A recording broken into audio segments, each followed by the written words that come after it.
Is your RO purifier protecting your health or silently causing more harm than good? RO water is everywhere in India. It's become a symbol of safety, but is it really necessary? In this video, we are exposing the hidden truths about RO water. When it helps, when it harms, how it wastes thousands of liters, how it affects on your health, and what better alternatives are there, especially for Indian homes. Stick around till the end. This could save your family's health and your monthly water bill. What is RO water? Why was it created? RO, this is what many people know, but what is RO? It is reverse osmosis. It is a water purification method that forces water through a semi permeable membrane. It can remove dissolved salts, heavy metals, bacteria, fluoride, nitrates, and other contaminants. Great, right? But here's the twist it also removes essential minerals like calcium, magnesium, potassium that our body needs. It's just like that antibiotic, which also works on killing the essential gut bacteria, apart from the bad bacteria that entered your gut. So, RO also works in a similar principle. Just like when you take the antibiotic when not necessary, the same way when RO is used when not necessary can cause more harm than good. RO was developed for industries and areas with high TDS like desalination plants. So, why are we using it in places where clean treated water is already available? Let's understand. Why RO water became popular in India? RO filters exploded in India because many households rely on borewell or tanker water, often higher in TDS. Municipal supply is inconsistent and often mistrusted. Builders install RO systems in new flats by default even when it is not needed. And most importantly, the marketing. Brands made us believe RO means purity. Only RO can give you 100% safe water. But the truth is, if your water TDS is below 500 mg per liter and doesn't contain heavy metals, you probably don't need an RO at all. So let's talk about the darker side of it. Here's what most users really don't know. For every 1 liter of clean water, an RO purifier wastes 3 to 5 liters down the drain. Yes, for every glass you drink, you flush 3 to 5 glasses into the sewage. If a family drinks 10 liters a day, that's 30 to 50 liters wasted daily. That means over 1000 to 1500 liters a month. Now multiply that by millions of RO users in cities like Delhi, Hyderabad, Bengaluru. We are talking about millions of liters of clean, usable water lost every single day. And most of this water is not reused. Even though it can be used for mopping, washing, and gardening, it's mostly not being reused. So, RO water may look clean, but is it that clean? Studies have shown that long term use of RO water can lead to calcium and magnesium deficiency. It can cause fatigue and muscle cramps and also cause lower bone density and may create pH imbalance since RO water is slightly acidic. WHO warns against drinking demineralized water for extended periods. Your body needs essential minerals in trace amounts and RO removes them all, unless your purifier has a TDS controller, and many don't even have that. Now, you may want to ask, do I really need an RO purifier? Yes, let me explain. If your TDS is greater than 500, then you need an RO. If it is less, then you don't need an RO. You can go for UV, UF, or gravity filters. So, what is the first step to check this? Get a TDS meter. And where is it available? It is available on Amazon. And the good thing is, it costs less than 300 bucks.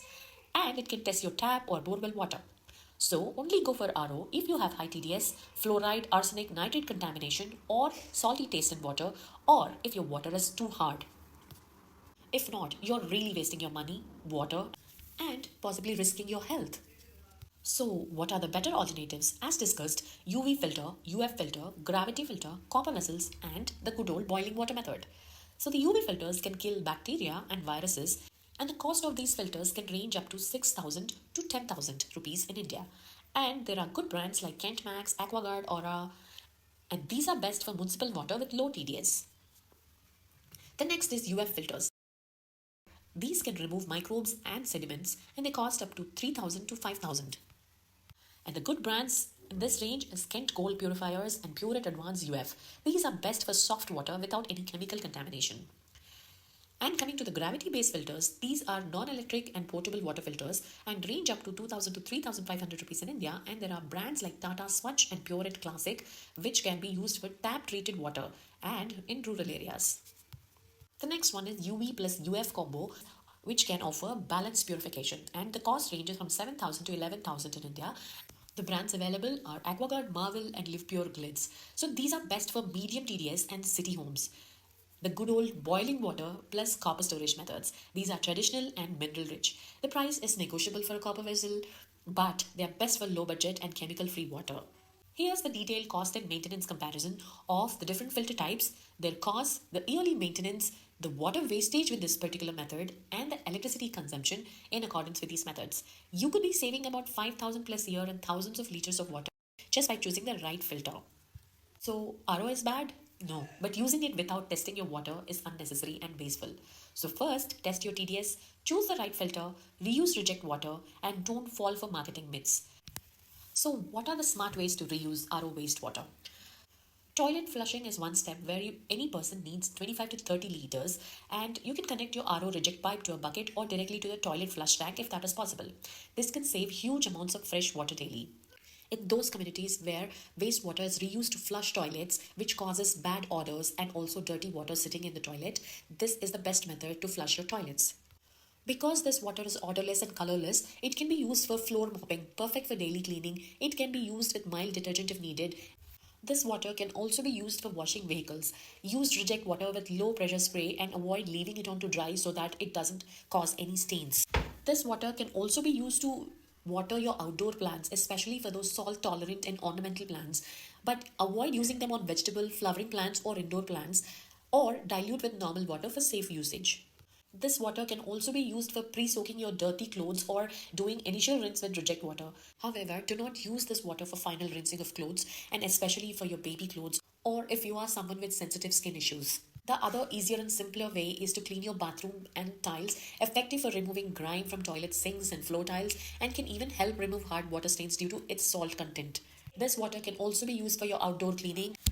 It can be used for cleaning windows, patios, garden furniture, and especially useful in flats or apartments with limited water access. This water can also be used for coolers and AC outdoor unit cleanings. I'm sure you can find more alternatives once you understand how to reuse the reject water. If you have used reject water in a better alternative way other than the mentioned ways, please comment below so that we can pin your comment and let others benefit from your idea. Here are few safety tips before using reject water. Make sure to test your reject water TDS. Avoid contact with skin wounds or sensitive surfaces. Store reject water in covered buckets just to avoid mosquito breeding. And remember, never use these for cooking, drinking, or feeding those plants that are meant for consumption. Our water plants by government and NGO initiatives offer a lifeline in areas where water quality or access is compromised. While household RO systems are often unnecessary and wasteful, community level RO projects bring safer water, jobs, and awareness, transforming health outcomes in underserved areas. Why a centralized RO is better than individual filters? It helps with water conservation. A single centralized RO plant can reduce or reuse or redirect reject water and lower maintenance cost. One plant, one service point, and a shared annual maintenance contract costs are cheaper than maintaining 50 to 100 or even more individual filters. Bulk purification reduces per liter cost, while individual RO filters typically cost 3 to 6 rupees per liter. And of course, customized to the water quality based on the local TDS and contamination levels. A society can choose UV plus UF for municipal water, that is low TDS, or RO plus UV plus carbon filter for high TDS or groundwater. No overpurification like in most household ROs is needed. RO filters are not inherently bad. They are life saving in areas with high TDS or contaminated groundwater. But their overuse, especially in places with already safe municipal water, leads to unnecessary water wastage, removal of essential minerals, high costs in maintenance, and environmental stress due to wastewater. Use RO filters only when it is truly needed and switch to smarter alternatives. Be water wise, be health conscious. Choose RO only if it is absolutely required, not by default. For more such informative videos about sustainability, do follow Go Greenism. Like, share, and subscribe our channel. We'll be back with another interesting video next week. Until then, go green. Thank you.